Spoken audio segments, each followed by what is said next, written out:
OTW, OTW, OTW, OTW dulu. Puting, OTW. Jumat, tanggal 14 Juni tahun 2024, bab 3162 harapan baik, bab 8111 sampai bab 8115. Saat ini sudah larut malam di Tiongkok. Paul yang sedang tidur nyenyak tiba-tiba menerima telepon dari pamannya Jimmy. Setelah dia dibangunkan oleh telepon, dia melihat bahwa itu adalah Jimmy yang menelepon. Dia ingin langsung menutup telepon, tetapi ketika dia memikirkannya dengan hati-hati, meskipun pamannya selalu sangat menyebalkan, dia akan menjadi bawahan ibunya di dalam canggih otomobil. Dia ingin mendatanginya. Sekarang saya tidak berani melakukan kesalahan yang sama lagi. Jadi, dia menekan tombol jawab dan bertanya, "Paman Jimmy, apa yang kamu inginkan dariku selarut ini?" Jimmy berkata dengan penuh semangat, "Paul, dengarkan aku. Aku sedang dalam perjalanan pulang sekarang. Saat aku kembali dan menenangkan bibi serta adik-adikmu, aku akan kembali ke China besok pagi." Paul bertanya dengan heran, "Paman Jimmy, Tuan Ye berarti Anda akan datang ke Jinling untuk melapor dalam waktu setengah bulan. Bahkan ibu dan ayah tiri saya tidak perlu melapor ke tempat kerja untuk saat ini. Apa yang sedang Anda lakukan di sini pagi-pagi sekali? Mengapa kamu tidak tinggal di rumah dan tinggal bersamaku, bersama keluarga?" Jimmy buru-buru berkata, "Saya telah setuju dengan Knight bahwa saya akan membawa semua anggota dewan dan mitra senior untuk menyewa penerbangan ke Jinling besok untuk membangun tim dan bertemu dengan Tuan Rothschild. Pada saat itu, semua senior mitra akan bebas memilih, tinggalkan saja 10 orang di Jinling untuk menunggu pembangunan dimulai. Lagi pula, saya sudah punya bukti bahwa Knight menggali lubang untuk mereka, dan mereka pasti tidak akan menolak untuk tinggal di Tiongkok." Paul berkata, "Paman Jimmy, sekarang kamu sudah punya buktinya. Apakah kamu tidak terburu-buru? Mengapa kamu tidak beristirahat dulu di Amerika selama beberapa hari? Ketika ibu dan ayah tiriku kembali, itu tidak akan terlambat bagimu untuk mengatur mereka agar datang. Cukup bagi ibuku untuk menyaringnya sendiri." Jimmy berkata dengan tidak sabar, "Paul, izinkan saya mengatakan yang sebenarnya. Saya hanya tidak ingin Nate tertular penyakit itu lagi." Selagi dia bersemangat, saya membawanya langsung ke China dan menuangkan baskom berisi air dingin padanya sebelumnya, memotongnya. Dengan beberapa potong daging, aku bisa membalas dendam. Lagi pula, hal semacam ini takut akan malam yang panjang dan banyak mimpi. Bakat dan uang itu sama. Keduanya sama-sama memperhatikan keamanan kantong. Petik 2. Paul tidak berdaya dan bertanya kepadanya, "Kalau begitu, apakah Anda sudah menghubungi Tuan Ye atau Tuan Rothschild?" "Belum," Jimmy berkata. "Di mana saya bisa mendapatkan informasi kontak Tuan Ye? Alasan mengapa saya menelepon Anda adalah untuk meminta Anda membantu berkomunikasi dengan Tuan Ye. Kami akan terbang besok pagi. Jika dia tidak keberatan, jika waktunya tiba, tolong beritahu Tuan Rothschild dan minta dia meluangkan waktu untuk bertemu dengan kami." Paul memahami maksud pamannya dan berkata, "Baiklah, Paman Jimmy, pulanglah untuk menghabiskan waktu bersama keluargamu dulu. Lalu saya akan menghubungi Tuan Ye setelah fajar selama beberapa jam, sekarang sudah sangat terlambat, dan saya bisa jangan ganggu dia secara langsung. Tidak masalah, Jimmy berkata sambil tersenyum. Kita masih punya banyak waktu. Kita masih punya setidaknya 10 jam.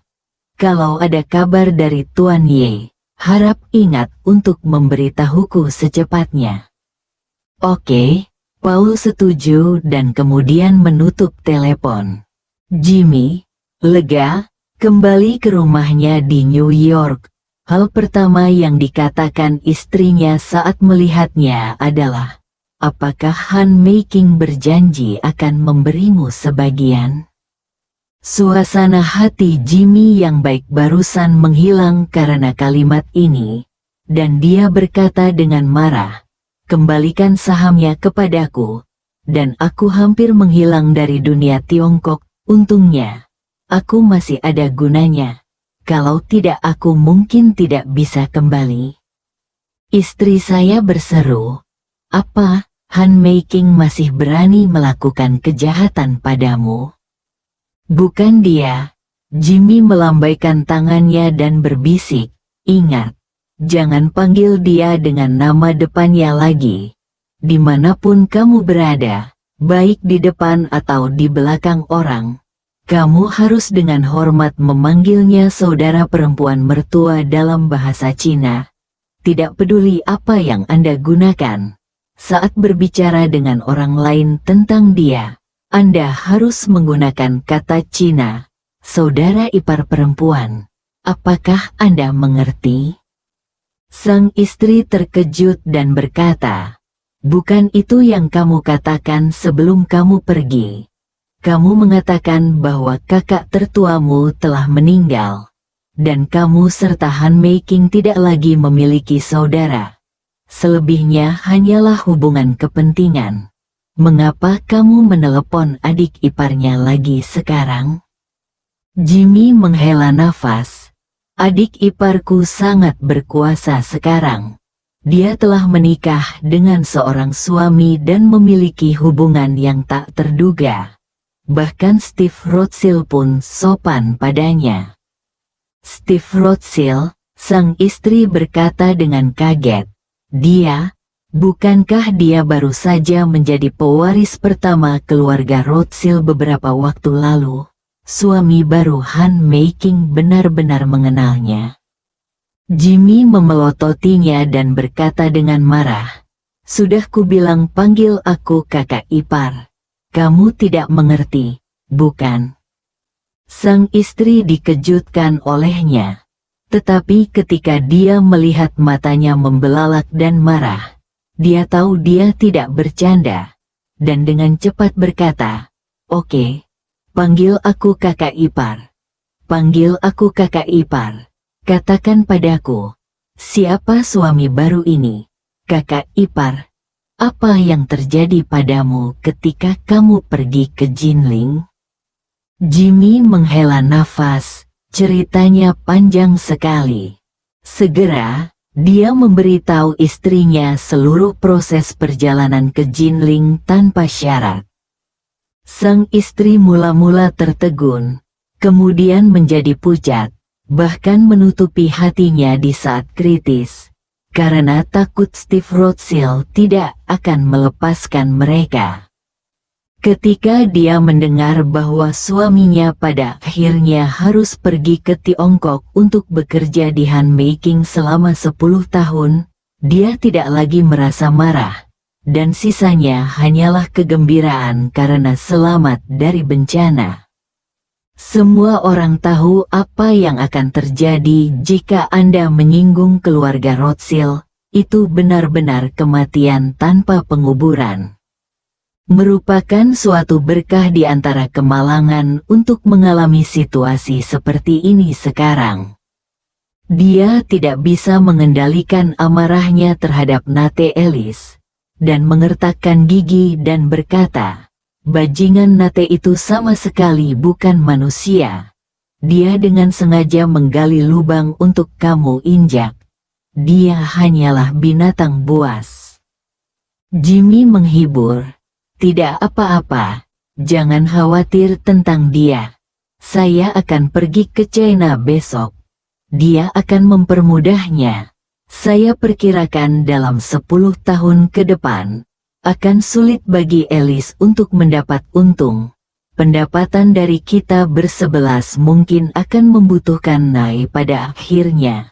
Dia membayarnya dari kantongnya sendiri. 10 tahun kemudian, dia mungkin akan menjadi miskin. Sang istri mengangguk dan mengertakkan gigi dan berkata, dia pantas mendapatkannya. Saya hanya ingin menghukumnya sampai mati. Setelah itu, dia memandang Jimmy dan berkata dengan serius, suamiku, kamu tidak perlu khawatir. Setelah bencana ini, kami akan tetap bersikap rendah hati dan melakukan segala sesuatunya dengan cara yang membumi. Kakak iparku adalah kakak iparku, dan aku pasti tidak akan mempermalukanmu dengan jahat. Jimmy mengangguk dan berkata, menurutku juga begitu. Bagaimanapun, kita bisa membawa pulang 4 juta dolar AS dari Knight setahun, yang cukup untuk biaya keluarga kita. Istri saya berkata, anak-anak sudah besar, dan saya tidak perlu tinggal di Amerika Serikat. Ketika Anda menetap di Tiongkok, saya akan pergi ke Tiongkok untuk menemani Anda. Ketika Jimmy mendengar ini, dia merasa sangat lega, dan dia sangat tersentuh sehingga dia berkata, terima kasih, istriku. Beberapa jam kemudian, hari sudah pagi di Jinling. Ye Chen bangun pagi untuk membuat sarapan, dan istrinya Xiao Churan juga bangun pagi, dan bergegas ke perusahaan setelah sarapan. Ye Chen tidak melakukan apa-apa, dan ketika dia ragu untuk pergi ke villa Gunung Ungu dan pemandian air panas Camp Elises, Paul meneleponnya. Melalui telepon, Paul melaporkan rencana pamannya Jimmy kepada Ye Chen dan meminta nasihat Ye Chen. Ye Chen tidak menyangka Jimmy akan menyeret bos dan rekan-rekannya begitu dia kembali ke Amerika Serikat, tapi dia tahu niat Jimmy melakukan ini. Bagaimanapun, Jimmy adalah orang yang rendah hati di depan bosnya. Bahkan jika dia memegang pedang sangfang yang diberikan oleh Steve, dia mungkin tidak dapat membunuhnya dengan senang hati. Biarkan Steve membunuhnya secara langsung. Bagi Ye Chen, Jimmy dan gengnya lah yang mengikuti masalah ini, jadi dia hanya menunggu dan menonton pertunjukan bagus di Jinling. Segera, dia berkata kepada Paul, biarkan mereka datang dan beritahu Jimmy untuk memilih hotel untuk tim mereka menginap di Istana Buckingham. Ketika mereka mengadakan pertemuan di Istana Buckingham, saya akan pergi ke sana bersama Steve dan membawa 10 senior semua mitra menginap. Baiklah, Tuan Ye, Paul berkata dengan hormat, itulah yang akan saya katakan padanya. Hari sudah gelap di Amerika Serikat saat ini, dan Jimmy sedang mengemasi barang bawaannya sambil dengan cemas menunggu telepon balik dari Paul. Dia merasa Ye Chen tidak akan keberatan dengan keputusannya, tapi dia masih merasa sedikit tidak yakin. Segera, Paul menelepon, dan dia serta istrinya menjadi gugup. Jimmy segera menjawab telepon dan bertanya kepadanya, Paul, apakah Anda sudah menghubungi Tuan Ye? Paul berkata, Paman Jimmy, saya sudah menghubungi Tuan Ye. Maksudnya Anda bisa pergi kapan saja. Ingatlah untuk menginap di Hotel Istana Buckingham. Saat Anda ada pertemuan, dia akan pergi ke sana bersama Tuan Rothschild. Bagus, Jimmy berkata dengan penuh semangat. Kita akan berangkat besok pagi, dan kebetulan keesokan paginya kita tiba di Aurus Hill waktu setempat. Lalu kita akan langsung menuju istana Buckingham. Oke, Paul berkata, beritahu saya jika Anda sudah menetap, sehingga saya bisa menyapa Tuan Ye dan memberitahu Tuan Ye kapan waktu yang lebih tepat untuk bertemu Anda. Tidak masalah, Jimmy menjawab dengan gembira. Saya akan melapor kepada Anda segera setelah saya tiba. Keesokan paginya, penerbangan sewaan Boeing 777 berangkat dari Bandara John F. Kennedy di New York. Tak satu pun dari anggota inti firma hukum Ellis yang absen. Mereka semua naik pesawat dan terbang ke China dengan gembira di bawah kepemimpinan bos mereka, Nate Ellis. Orang yang paling bahagia di antara mereka adalah Bos Knight sendiri. Dia sangat bersemangat hingga dia tidak bisa membuka mulut dari telinga ke telinga, dan otot-otot di wajahnya sedikit kaku karena senyuman yang tak terkendali. Alasan mengapa Knight begitu bahagia adalah sebelum pesawat lepas landas, Jimmy secara pribadi meyakinkannya bahwa Steve Rothschild pasti akan menghadiri pertemuan mereka. Setelah menerima janji Steve bahwa dia pasti akan hadir, Knight begitu bersemangat hingga dia ingin melompat ke dalam pesawat. Baginya, perasaan ini seperti sebuah desa di Amerika yang berencana mengadakan pertemuan perwakilan desa. Namun tiba-tiba mendengar wakil presiden datang untuk menghadiri pertemuan tersebut. Saat ini, dia memandang Jimmy seperti seekor anjing yang menjilati memandangi seorang dewi. Semakin dia memandangnya, semakin bahagia dia dan semakin dia memandangnya, semakin dia memandangnya.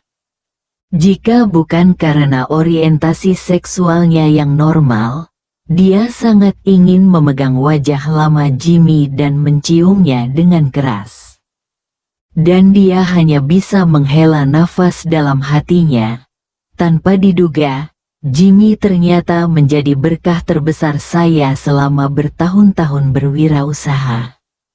Selama saya bisa membangun landasan persahabatan tertentu dengan Steve Rothschild kali ini, bukan, menjadi masa depan yang cerah bagi saya di masa depan. Infinite, pada saat itu, apa arti sebuah firma hukum belaka? Bahkan jika saya ingin mencalonkan diri sebagai anggota parlemen, keluarga Rothschild pasti dapat membantu saya mewujudkan keinginan saya.